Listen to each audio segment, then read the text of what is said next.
How much do physicians earn? This is a topic that generates a lot of curiosity, both for physicians and for financial advisors who serve physicians.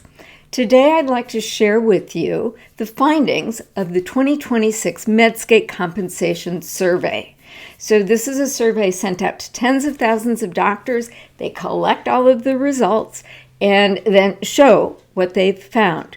So this doesn't mean that every single doctor in the United States has been asked the question, how much do you make? They're not going to IRS tax data. This is all self-reported, so of course there can be a bias. However, the trends, the information that is presented is important, is relevant to you. So I'd like to not just share the information, but I'd also like to share how you can leverage it to make a connection with more doctor prospects who want and need your help. Now, if you want to see the whole study, you can go and sign up for a free Medscape account and get access to this whole back end. We see trends. We see trends about, incomes rising. We see trends about, the drop during the COVID pandemic and the recovery phase. And the title for this year is Returning to Normalization. Doctors are doing better here. Physician compensation rose by roughly 3% on average in 2025. And remember, the 2026 survey is summarizing what happened in 2025. It's up and not down. That is good news. And by the way, they also interpret the data down here. So what they're pointing out is that average pay gain outpaced inflation. It's not a huge increase, but it is an increase, and you can see the comparison for the past 2 years.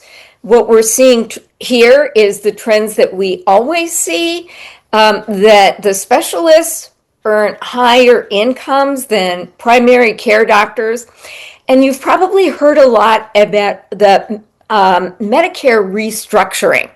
The primary care doctors do not think that it's fair that specialists earn more. After all, primary care doctors work really hard. They do an important job.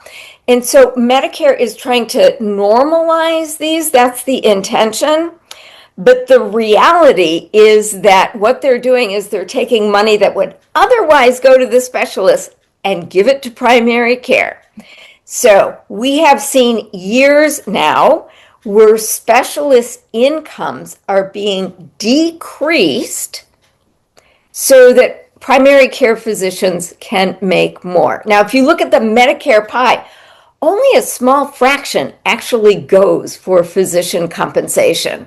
So this is kind of a silly argument, but like the American College of Surgeons has hired marketing people to get the word out to doctors and to get doctors, surgeons, to call their representatives to get this changed. But just this idea that every year you get paid less, it just doesn't feel good. And it hits hardest, Renissa, to people who are in private practice. If you're employed, you feel this kind of indirectly.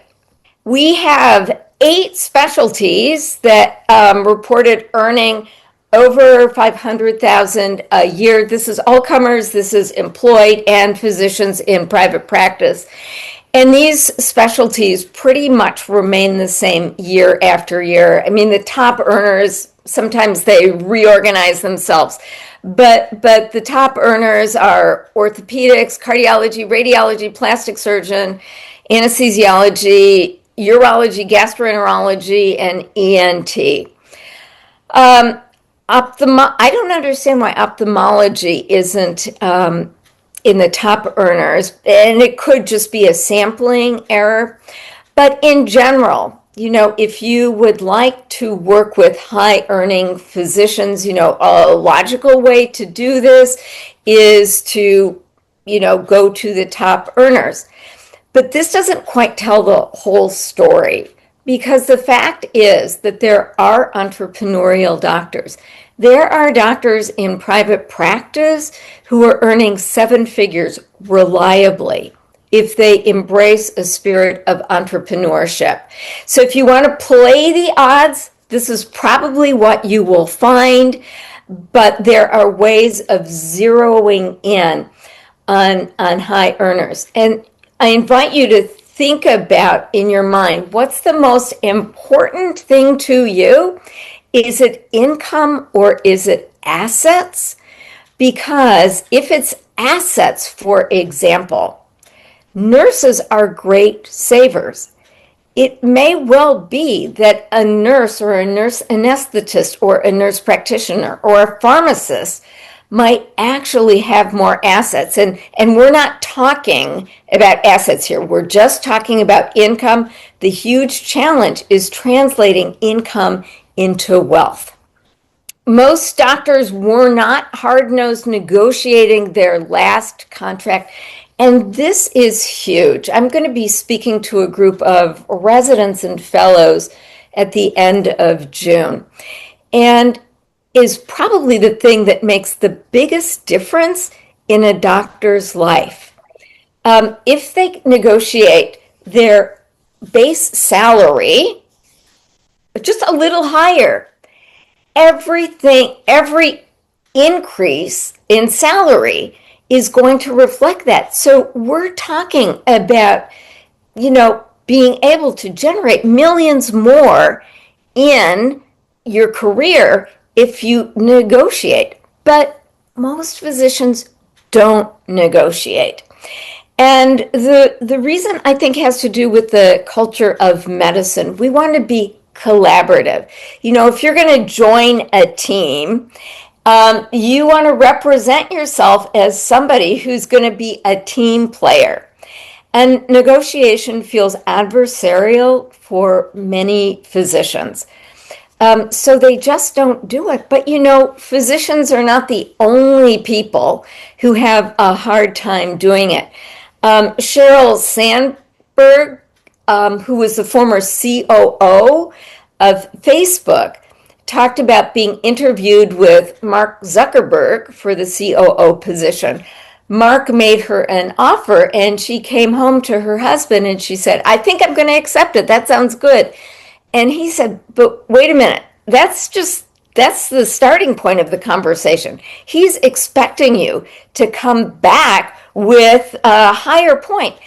And the fact that Sheryl Sandberg didn't know that, a sophisticated business person, and she didn't know it, and she had to be coached through negotiating, I think says a lot about just kind of human behavior. Maybe it has something to do with gender.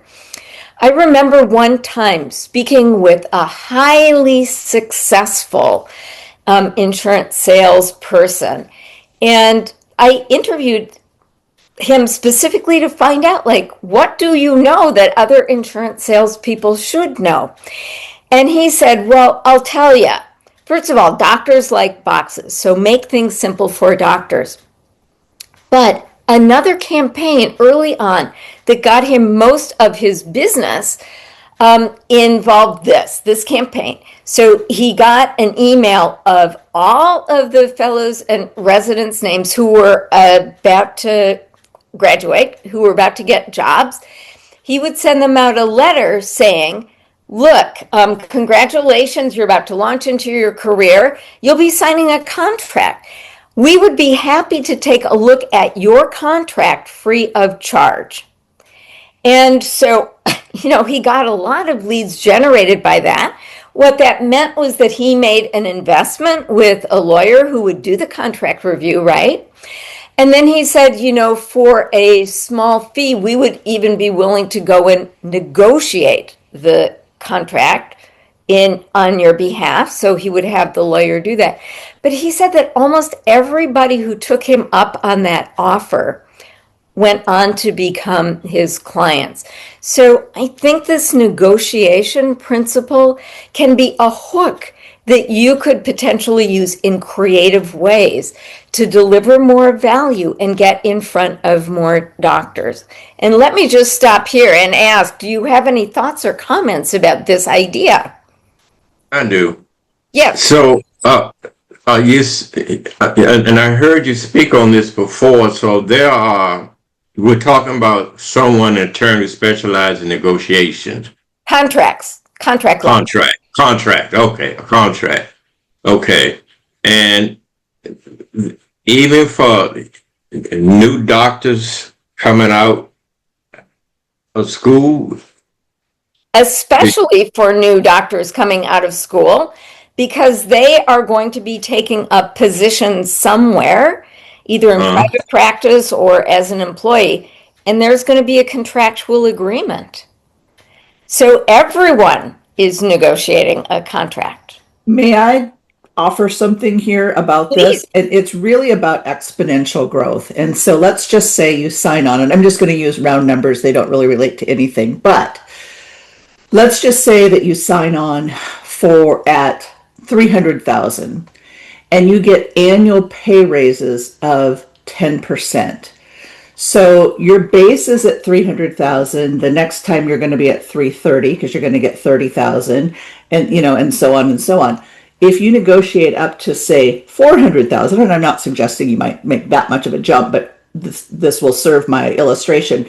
If you start at 40,000 and you have a 10% increase, now your 10% increase is $40,000, not $30,000. And so these just grow exponentially. It's just the same as with buying a house. A lower priced house might increase in value, by a certain amount, but a higher price house, if it's increasing at the same rate, will gain much greater equity. So the same thing happens with physician salaries. And thank you. Great point. And negotiating does not come naturally to physicians, right? We want to be collaborative. So, I think a great way that you can deliver more value, let's say you do webinars, you could find somebody who's a negotiation specialist and maybe invite them in to speak with doctors. You can negotiate everything. Like you can even negotiate with insurance companies what your compensation is. They'll tell you you can't do it, but everything is negotiable. And a great book to recommend to people is Never Split the Difference. It's a basic negotiation book that really does a great job. So this is another really, really important set of data. Do physicians feel like they're paid fairly? And you see the data here. Almost half of doctors say no. Now, what is fair? Should doctors be paid so much more than teachers who do like a critical job? I am not here to say whether or not that's fair, but a physician in the trenches knows that they are dedicating their lives to it. My cat was just hit by a car. I love his surgeon. She's coming in on her day off today to take care of a femur fracture. And, doctors are always doing this. They're dedicating themselves to it. And so they deal with the risk of lawsuit. They are not able to spend as much time with their family as they want. What's a fair compensation for being willing to assume the kind of risk that they do? Again, I don't know. But for you, this idea that they do not feel fairly paid can be a talking point for you. Because you can say, whatever you're earning now, doctor, you don't earn enough. Let's just start there and agree with that. But what I can do is I can help you make sure that you put as much money in your pocket as possible and keep as much money as possible. And Ronissa, I think that this can be a real hook for you too. Because if you've already got all of these private practice doctors who feel like they're not getting paid enough, you actually have a way of getting them paid more. So it doesn't matter what's going on out there. Your focus is on what's happening here for me right now as an individual. And every single one of you on the call helps doctors do that. So use this data. 6 in 10 doctors say that our profession is underpaid in the US. So that's doctors as a group. And here are some things that doctors actually say.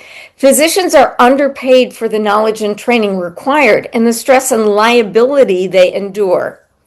We do well, but I work 45 hours per week, and if I'm lucky and do another 15 hours or more on paperwork outside the office, we don't get paid for that.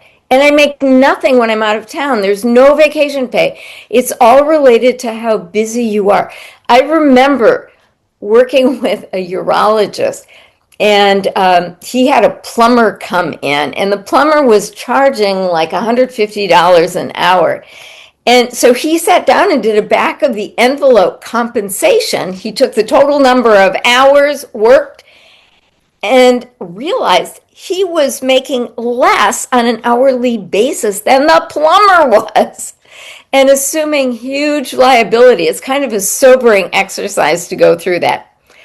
A lot of subspecialists are paid too much. A lot of doctors in primary care are not paid enough.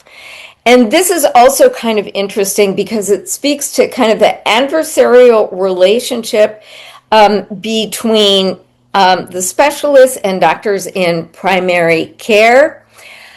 And there's this mindset among primary care that if they just got paid less, we just get paid more. Like there's a pie and we just want a bigger slice of the pie. Well, how about just making a bigger pie? And any individual doctor can make a bigger pie. We undervalue complex disease management and first contact care. The only way our system can adjust is by paying specialty physicians less, which is unlikely to happen. I personally don't agree with this, but the awareness that this is the mindset is helpful information for you as you go out and speak with doctors. Okay, next, how doctors describe 2025 when it came to paychecks. All right, so you see the bulk of physicians, it remained the same. We see about a third saying it increased by 1 to 10%. Some more saying, increased by 11 to 25%. Small numbers of people said that it increased by greater than 25%. And then we see a mirror image of doctors whose compensation have decreased.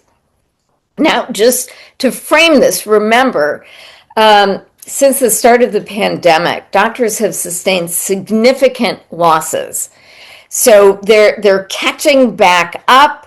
We're there, and I think more and more doctors are not just thinking about how do I get back to where I was in 2019, but they're asking, how do I position myself so I don't have the kind of vulnerability that I saw in 2020. How well their paychecks covers physicians' family needs. It matches what I need. That's sort of the main. No, it's not enough. I have more than I need. So this is kind of interesting because now we're talking about this question of what's enough. And what's enough is kind of like Goldilocks. You don't want something that's too big, too little. You want something that's just right. And the relationship between income and expenses, that's the pocket for creating wealth, right? So doctors get to make choices about what's enough. They get to make choices about, when their income increases by that 10%, what do they do with that extra 10%? Do they spend all of it? Do they spend all of it and more? Or maybe do they increase their lifestyle spending by 20% and then invest that 80% to wealth building? So many doctors do not see their lifestyle creep. And helping them understand how they manage the more is important. Asking this question of what is enough can transform their financial trajectories. Okay, doctors elaborate on their pay versus family financial needs. Being able to pay current bills is little consolation with the need to save for retirement, financing kids' education, and saving for a down payment on a home. So obviously, an early career physician, these are the people who can be burdened with, $500,000 in medical school debt. I have 3 kids and daycare is expensive. In a high cost of living city, I'd like to pay down credit cards and also plan for home expansion. Well, we all know how silly it is to carry consumer debt. And sometimes doctors need to make some pretty radical choices. Maybe they downsize. I've seen that done with physicians who have been divorced. Maybe they need to really sit down and ask, do I really want to send all 3 of my kids to private school? Do I want to move to a city that has a lower cost of living? And, Medscape does these surveys about basically where physicians have the best income potential, both based in terms of their opportunity to generate revenue and cost of living. Here in Washington State, we don't have any income tax. We're taxed in all sorts of different ways. But that can be huge for doctors.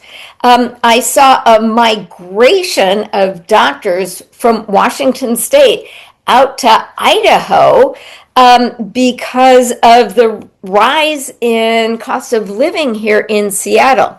So you can regulate out-of-pocket expenses with things that are under your control.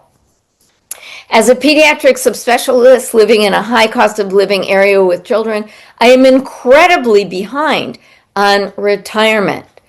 So this person recognizes this as a problem, but the question is, what do they do about it? And how would you connect with that person who's saying that thing? After many, many years, my compensation is finally matching, if not exceeding the norm, only because recruitment and retention were so difficult and so much money is being spent on locums contracts. Well, does this sound like somebody who needs some help with the structure of their practice, figuring out how to make better practice choices? Like maybe they would be better served by taking a look at bringing in PAs or nurse practitioners, like making some strategically different choices in the way that they run their practice. What would you say to this person? How would you engage them? And Renessa, one example for you is taking some of these quotes from a Medscape survey and just raising the topic. Use their words, raise the topic, and then maybe offer an insight or two. Some of the best marketing copy comes from words that your clients actually speak. Comparing specialties for rate of compensation change. So who's going up, who's going down, and who is staying the same? And there are some surprising findings here. Who's going down? Psychiatry for real? We are working with a mental health care emergency with the epidemic of loneliness, of stress, of trauma, and psychiatry is going down for real. Dermatology was one of the premier places. Go into dermatology if you want to make a high income and never take call. Acne is never an emergency. So those are really going down for real. Okay, so here is something that is very dear to my heart. Income disparities on the basis of gender. We have known about this for forever, and a lot of institutions were doing better to close this gap. It is simply not fair, right? But you know what? The gap is growing. And so if you have thoughts about why this is the case, if you want to do some special outreach for women and empower women to achieve financial parity, you have data to show now how and why this is so important. So, you might want to reach out to women physicians and say, do you want to form an investing group? Shall we do something private? Or maybe it is a community where you bring in people who can help women. But this just isn't fair. I used to be the president of my local chapter of the the American Medical Women's Association. So there are association of women physicians. Even the American College of Surgeons has a branch for women surgeons, and I belong to that. And, they talk about things like mentorship. But this disparity is not just in income, it's also in wealth. It's about their ability to translate, their incomes into assets. Here you see it in terms of specialists. Look at that. Look at that. It's sobering. It's sobering. And the fact that the gap is increasing, well, I'm not going to get into politics, but I'm just saying that if you were just to read the newspaper and somebody were to ask you to project what's happening with this disparity, my guess is you'd suspect it's going more broadly. Here is some more data about skin color and the disparity. I know after the George Floyd episode, a lot of institutions got very, very serious about looking at their own internal racism and making efforts to fix it. But still, there is just this huge gap. And, if you are part of any of these groups, or you feel so inspired to offer a helping hand to them, I also think that could potentially be a marketing message to get out there, reinforce with social posts or maybe videos.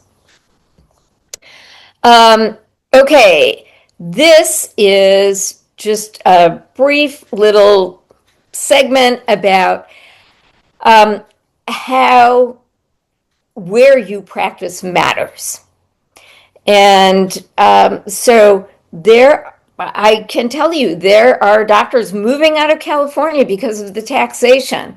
They're moving to Texas. I know doctors in Washington State who are thinking about leaving because we may have a different inheritance tax.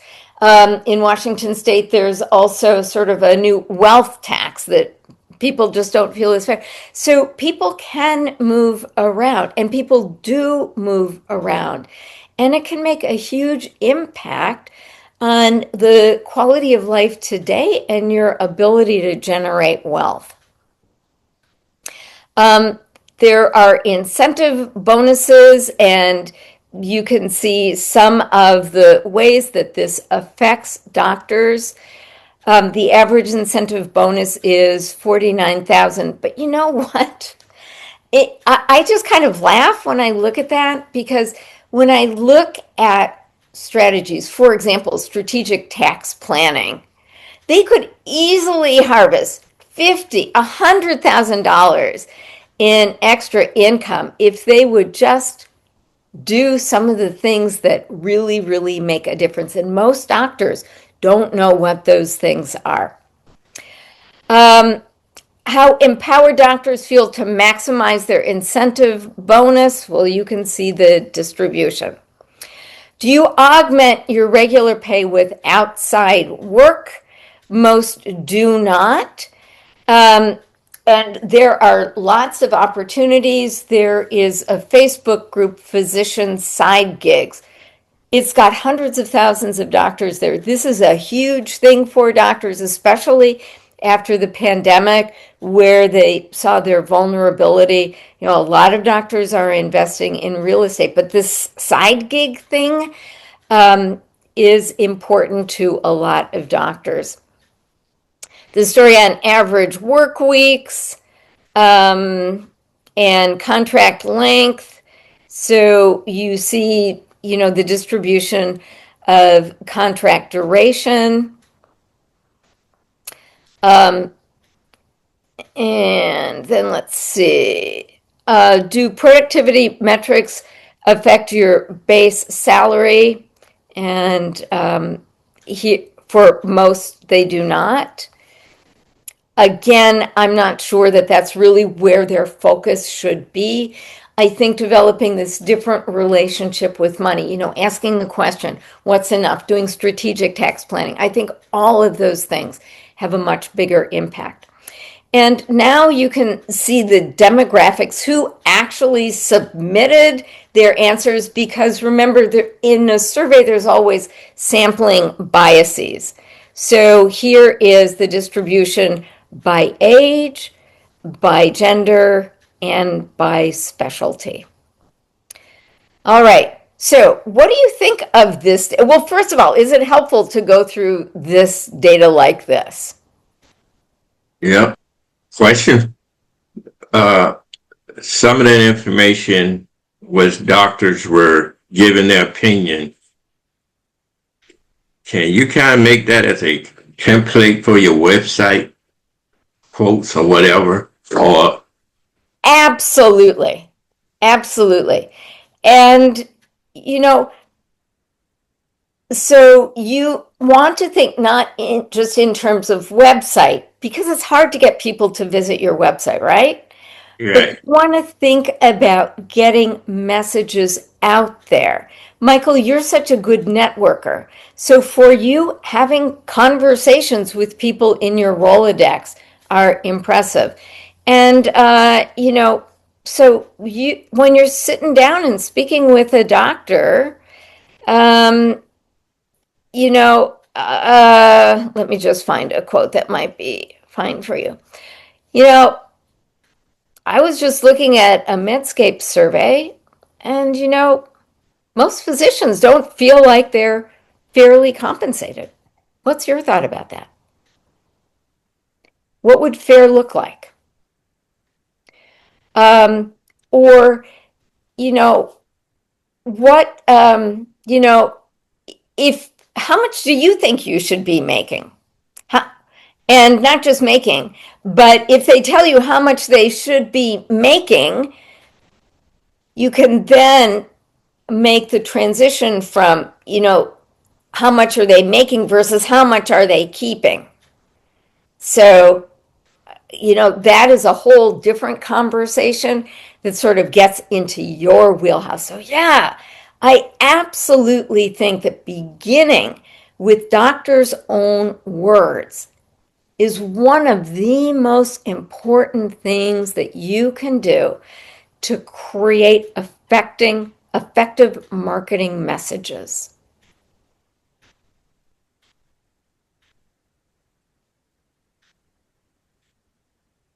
Ronissa, do you have some ideas for social posts here? I do. One of the things that stands out for me is it's the mindset in regards to the money. So a lot of times for physicians, if they're in private practice, the way that they think about their money personally, it shows up in their business. And so, for example, if they feel they should have a certain salary, they will tell their staff, hey, my salary is XYZ dollars. And then, all of a sudden there's a crisis because maybe there's not enough money to pay payroll, or maybe there's other things that are happening. And so they're conscious to try to pay people fairly. They want to be paid fairly, but that's not always, a great mindset when you're building a business, right? There's so many other things that the profit needs to be used for. And then instead of adjusting salaries or staffing, the answer is, well, I need to, start looking the insurance companies that I can get paid. And I'm like, that's an uphill battle. That's not gonna happen like immediately. So it's interesting. And so all the quotes that you went through listed, I can take it and say, this is probably how you feel. However, this is in order for you to translate that into your business to pay yourself fairly and negotiate with yourself. These are some things that should be in place. Perfect. And this negotiation thing, they negotiate everything, right? They negotiate with their staff, so they're on both ends of the negotiation. They're talking about spending their money, and they're talking about getting more money to them. So I love those ideas. If you're going to pull something out of a Medscape survey, you might want to cite them. And that adds to your credibility too, right? You're out there reading the literature, you know what people are saying. I got one more question. Dr. Victor, do physicians actually, when they together, discuss their salaries among each other? No, what they do is they um, talk about how unhappy they are, how Okay, unhappy they that's are the about the message. Medicare because, yeah, but money is a taboo topic for doctors. We Nobody knows how much we make. No, that's like a secret. A lot of times the kids don't know how much mom or dad makes. So we don't talk about that, but we can talk about our thoughts and our feelings, the story we're telling about ourselves. That everyone is willing to share. And Why do you ask that? I speak among themselves in a conversation. But you answer that. Okay. All right. But I'll tell you, when there's conversations about Medicare fees going down, if you're at a meeting and you're just eavesdropping over the, coffee set, you're going to hear them griping about it. They're not going to like open their financial kimonos, but if they're feeling pain, they're going to be talking about this pain because it's usually shared pain. Tony, are your wheels turning? What are you thinking about doing with this kind of data? I've actually used this data in the past. Not really very effectively, though. But then again, you have to have somebody looking at your article for it to be replied to or even considered. Yeah. Um, yeah. So, in general, the best way to use this is to connect with the doctor's feeling. The numbers are one thing, that's kind of connecting with the head. But if you can connect with the heart, you know, doctor, you are not paid what you're worth. That's the way to really make that connection and be able to move forward. Like Tony, you could say to your oncologist, your colorectal surgeon, as far as I'm concerned, you are not making enough money. However much you're making, it's not enough because you saved my life. And, what is that worth? So let's just begin from there. You're not making enough, but you know what? I am here to make sure that the money that you get goes the furthest to serve you, your family, and your community.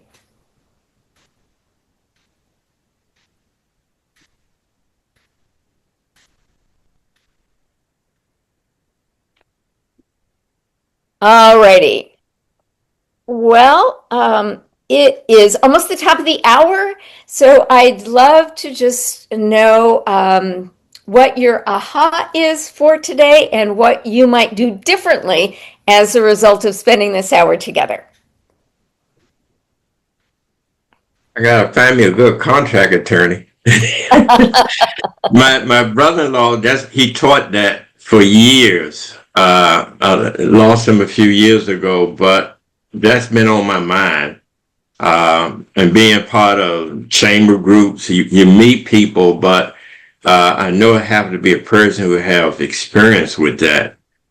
This is their specialty, not a general practitioner. So I know that got to be up front.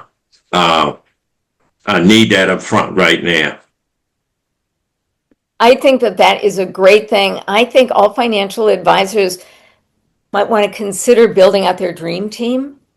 And Mm-hmm. somebody who does contract negotiation is definitely an important dream team member. There's a financial advisor that I met through TikTok and virtually, and this is the actual topic he does talk about specifically. I think I'll find his tag name, so if that helps everybody to get some ideas in regards to some of the topics. So he's actively constantly talking about positions, contract negotiations, and so yeah, I'll get you his TikTok and I'll share that in the chat. Perfect. I'm just, I was just thinking about how differently I behave now than like a decade ago. And like TikTok wasn't even a thing a decade ago, right? You guys, I think this is my cat's surgeon. So if I may, I think I'm going to wrap this up. I'm going to go take the call, but please feel welcome to share among yourselves, what you're taking away. Oh no, oh no. Well, I will add something that I was just reminded of. I think we all fall prey to, wanting to work on our business and there's this administrative thing that needs to happen and this operational thing that needs to happen. But I'm reminded of something that one of my colleagues said to me, and that is figure out a way to always be marketing in spite of yourself. And I think that's something that I know I need to do is always be marketing in spite of myself. And that's just, reaching out to doctors in various ways. But I had another aha too. And, a few years back, Dr. Vicky had suggested that I might want to, look at how I could help new doctors, coming out of, residency programs, et cetera. And I couldn't really wrap my head around it because a lot of what I was doing at that time just required more capital. And I knew that, they didn't have much capital. But I recently I just had an aha today when she was talking about maybe holding off on that starter McMansion. And as it turns out, I do have some strategies that might be very helpful for new doctors, coming out of, or just starting out. So those are my two ahas. I've had an idea. There is a university in DC that's known for doctors, African American doctors. Mm-hmm. And we have a couple of nursing schools within a 150-mile radius. But again, my nephew, for an example, he just became a trauma doctor. Mm-hmm. And when he comes home from New Orleans, he's like the young guys. While there's a conversation, he's doing this with his cat, and even when we go out to eat, he constantly down. I don't have patience getting that attention. That's my issue. Because I'm not in that age group, and my granddaughters have a granddad, you got to come in the 21st century. How you get their attention? How do you get those young doctors' attention? Yeah. How do you do that? that's where I'm having that issue with. Yeah. Well, I don't know that I have a magic answer for you there. I do know that especially with family, it feels particularly frustrating because I can relate to that exactly.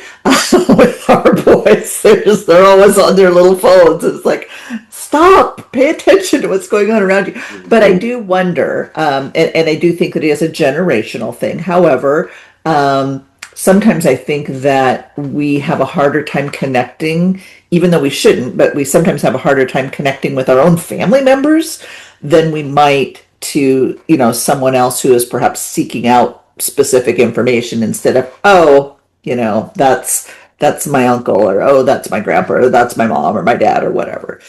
I don't know. But I share the same frustrations, Michael. They're now in the hospitals where they're working, and when they do get time off, they contact their classmate they were in school. My nephew is going to this state to hang out with the guys who went to school. He's going to DC. He's going to Maryland. He's going to North Carolina. You can do all of that.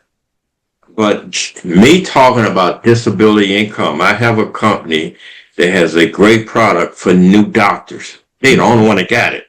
Mm-hmm. And you don't have to prove income. Mm-hmm. And it's a good starter. You can get as max as $7,000 a month with increase. And at the age they are, it's very inexpensive. And how do you not want to protect your income? Yeah. I'm getting find a way to some hook that makes it super meaningful for them. I think of my brother who, when he was in high school, he was not academic at all. He was very talented artistically and very creative and everything. But he basically, I don't know if he flunked math, but he did not do well in it.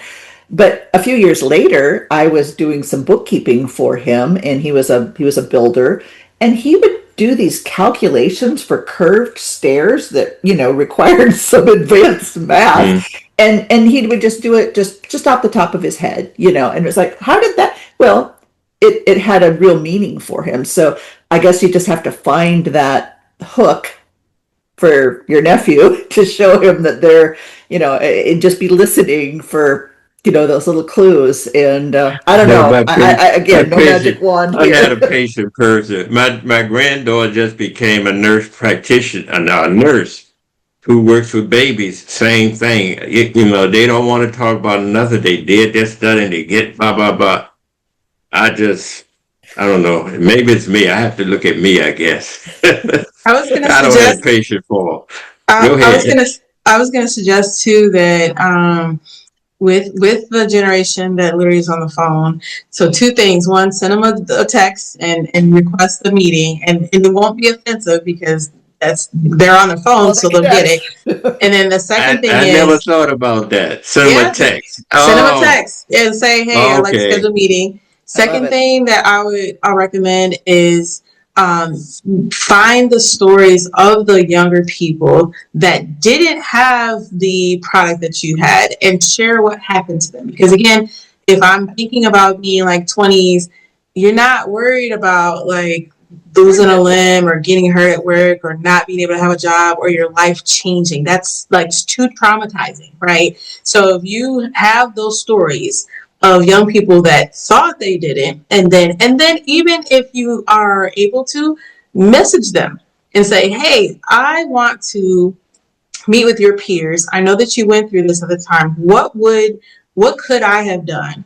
at your age to get your attention that would have helped you to get through it? Or what made you get this product if you did have it covered, despite the fact that you now have this life-altering injury or whatever the case may be. And I think as long as you're in that wheelhouse, that'll also help you too to understand the generation, to understand the people. What are they thinking? What are they saying?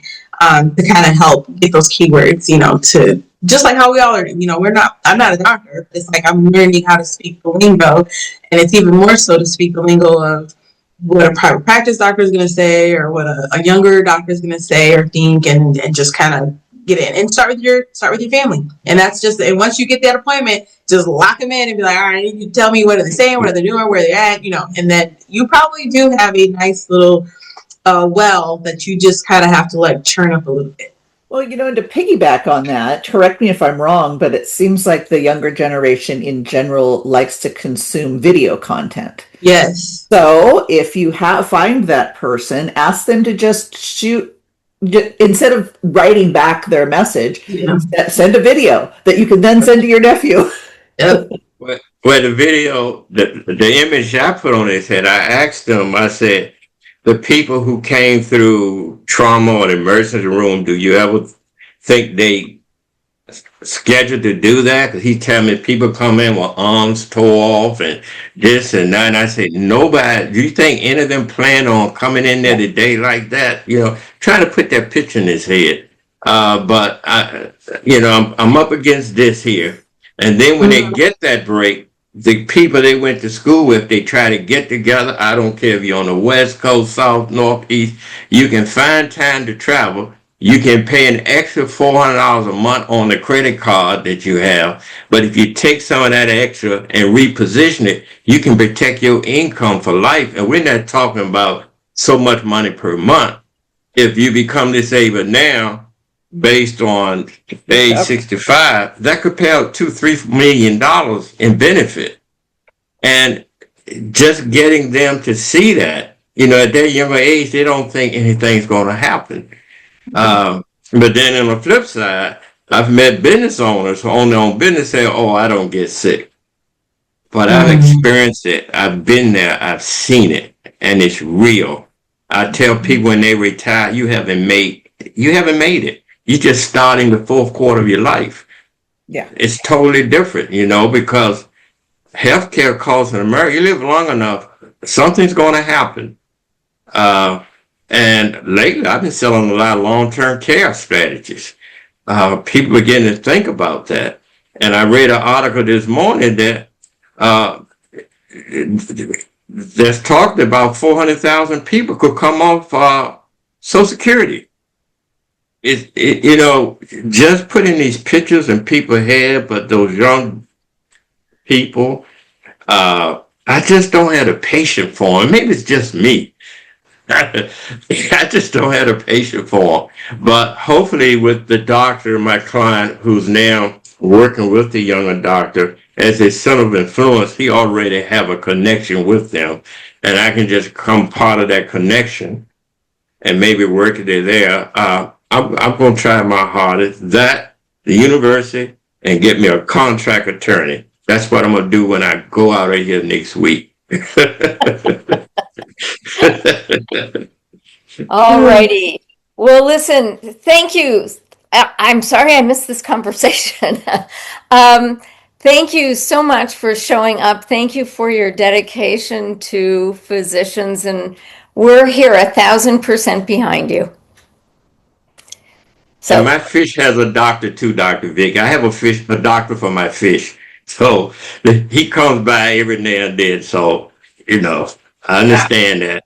Well, that's great. And my cat was just described as a surgical rock star. He did great. Wonderful. Have a blessed week. Enjoy your weekend. You too. Bye-bye.